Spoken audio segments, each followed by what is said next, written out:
Bueno, buenas tardes. En un nuevo resumen semanal, en este caso vamos a iniciar como todas las semanas, hablando primero por la parte de Argentina. En este caso tuvimos una rueda muy corta, de solamente 3 días, ya que estuvieron los feriados del 2 y del 3 de abril. Cabe destacar que respecto al mes previo, ya hablando, haciendo un balance de lo que fue marzo 2026, tuvo una suba del índice Merval de un 15%, llegando muy cerca a los máximos previos, mes que tenemos en contrapartida y cruzada con la guerra de Medio Oriente, donde índices como el S&P 500 cayeron durante más de 5 ruedas seguidas desde que se inició, llegando a caer más o menos un 7%. Y acá es donde sigue vigente la probabilidad estadística de que estemos formando una tendencia alcista en el índice Merval respecto del S&P 500, como así ocurrió entre el año 2022 y el 2025. Observemos también, como se puede ver en el gráfico, en este caso, lo que es la tendencia a largo plazo de el índice, en este caso es mercado extranjero, perdón,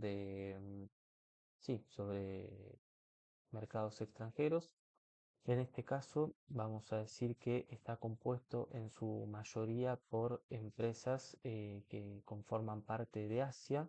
pero que también tiene dentro del mercado este índice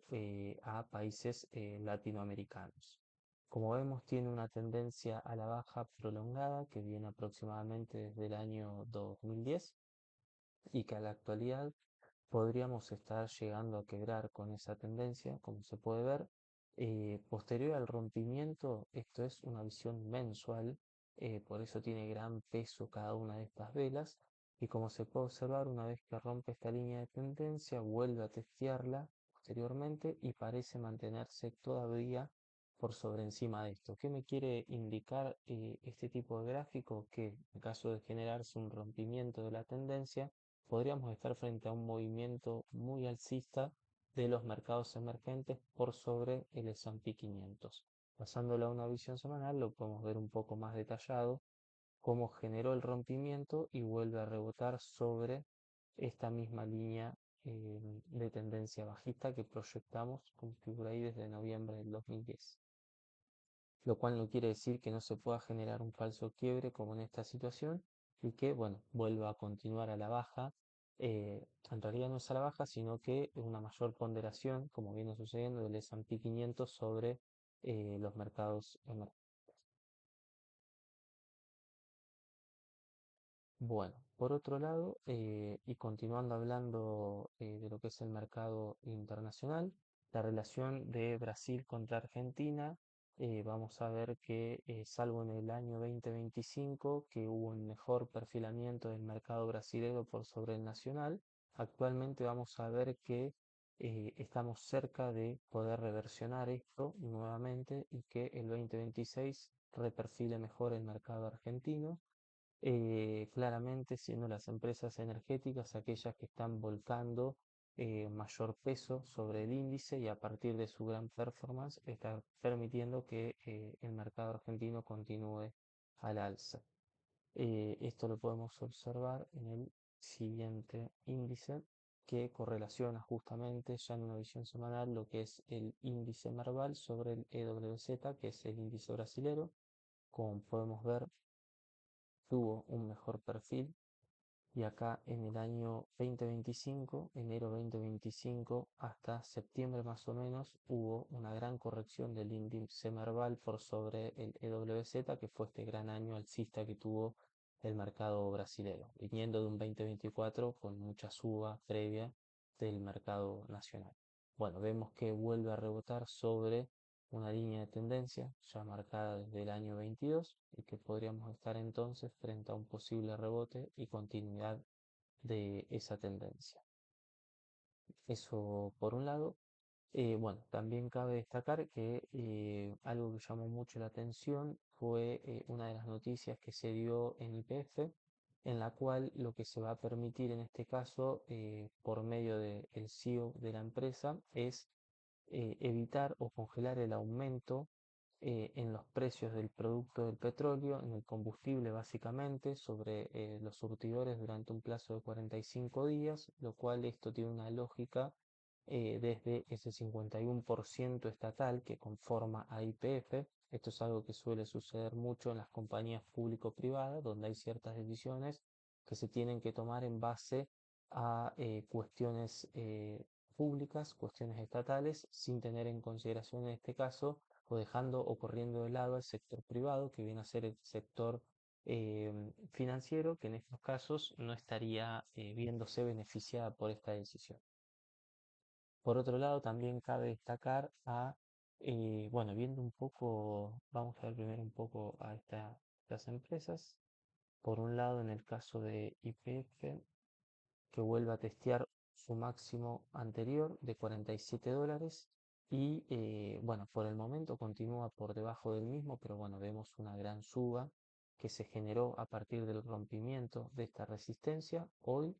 rondando sobre esos $47, vuelve, los testea nuevamente y cae hacia los $45. Veremos qué es lo que sucede. Obviamente que esto también está vinculado con la guerra en Medio Oriente y los precios en el barril del petróleo. Siguiendo esta línea, una empresa muy importante para continuar y tener siempre a vista es TGS, Transportadoras del Sur, y la nombro en este caso porque si bien viene con una gran suba, como se puede ver en el gráfico, y que esto creo que lo hablamos semanas anteriores, ya sin tener justamente como marco el conflicto en Medio Oriente, estaría anunciando una inversión de más de $3 millones para industrializar los líquidos de gas de vaca muerta que se ubican en Neuquén, y esto parece tener un gran timing respecto con lo que está sucediendo. ¿Por qué utilizamos el conflicto y lo relacionamos con el conflicto en Medio Oriente? Porque puede ser que se esté generando una modificación en cuanto al abastecimiento de esta materia, porque el objetivo que tiene Irán, como mencionamos anteriormente, que es establecer un peaje, un régimen o un protocolo junto con Omán, algunos de estos países van a poder ingresar por el estrecho, otros países no, y por lo tanto Argentina, que está lanzando este tipo de desarrollo muy importante, en este contexto que va a necesitar el mercado internacional generar nuevos lazos comerciales, puede ocurrir que Argentina tenga estos medios que necesitan estos nuevos lazos comerciales para verse beneficiado, justamente a través de estas empresas como YPF, como Vista, Gasoil, que igualmente no pondera dentro del índice Merval, y otras empresas como TGS. TGS que conforma dentro del índice Merval más o menos entre un 6 y un 5%. Y bueno, dentro de las noticias malas que sucedieron es que todavía el riesgo país continúa estando dentro de los 630 puntos. Bueno, ahora yendo a lo que es el mercado internacional, en este caso, bueno, vamos a comenzar analizando el S&P 500, uno de los principales índices, que como podemos observar, luego de 5 semanas a la baja, generó un fuerte rebote, principalmente los días martes y miércoles, por dos motivos fundamentales. Primero que nada, hubo ciertos datos económicos que vinieron de manera positiva. Dentro de estos datos económicos tenemos las nóminas no agrícolas, por otro lado, un informe del mercado laboral y también, por otro lado, los datos de ventas minoristas. Eso acompañado de una desescalada supuesta del conflicto. Hablamos de supuesta porque hubo muchas noticias em, contrapuestas. Por un lado, un tono sobre un alto al fuego por el lado de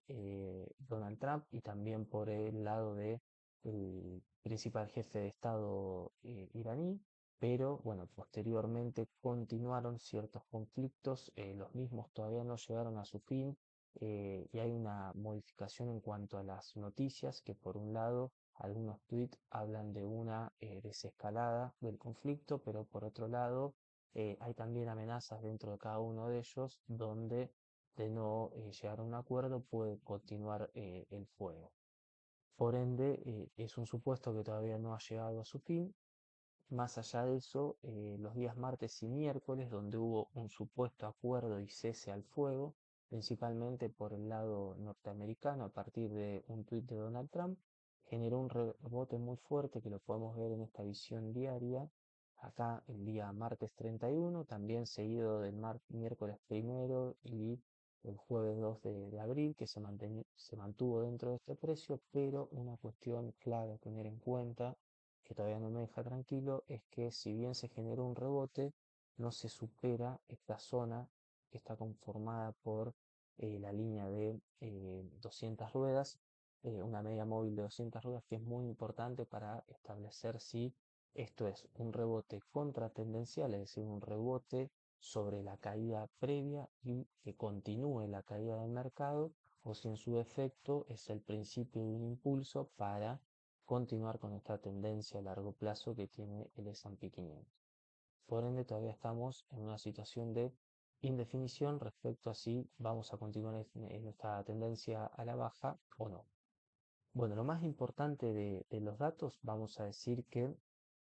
por un lado, se publicaron el índice de ventas minoristas, sorprendió positivamente con una lectura del 0,6%, repuntando respecto a la caída del mes previo y a su vez también superando las expectativas del 0,5% que se esperaba para este mes. Recordemos que las ventas minoristas es un indicador muy fuerte porque nos indica respecto de bienes y servicios que fueron consumidos en tiendas minoristas en Estados Unidos y es un indicador muy importante que mide el gasto de los consumidores y por lo tanto toma un poco la frecuencia o el ritmo cardíaco que tiene la economía estadounidense.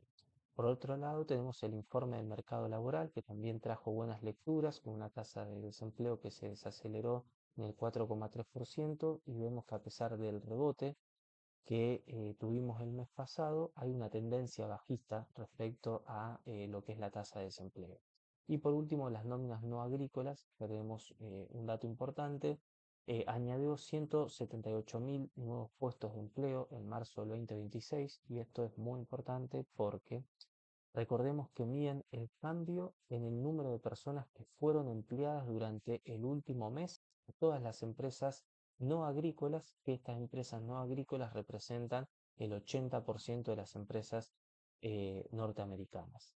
También un dato a tener en cuenta, muchas de las valuaciones de empresas norteamericanas, principalmente tecnológicas, están teniendo una evaluación baja respecto a su precio venta y es muy importante destacar este dato porque para aquellos inversores de largo plazo son buenos puntos para comenzar a poder generar ciertas posiciones que pueden verse como buen punto de ingreso a lo que es un mediano a largo plazo. Capaz que si uno es más cortoplacista, bueno, tiene que esperar un timing mejor para saber si hay un cambio de tendencia o no, pero respecto de las valuaciones, para aquellos que deseen comenzar a acumular ciertas empresas, es un muy buen punto.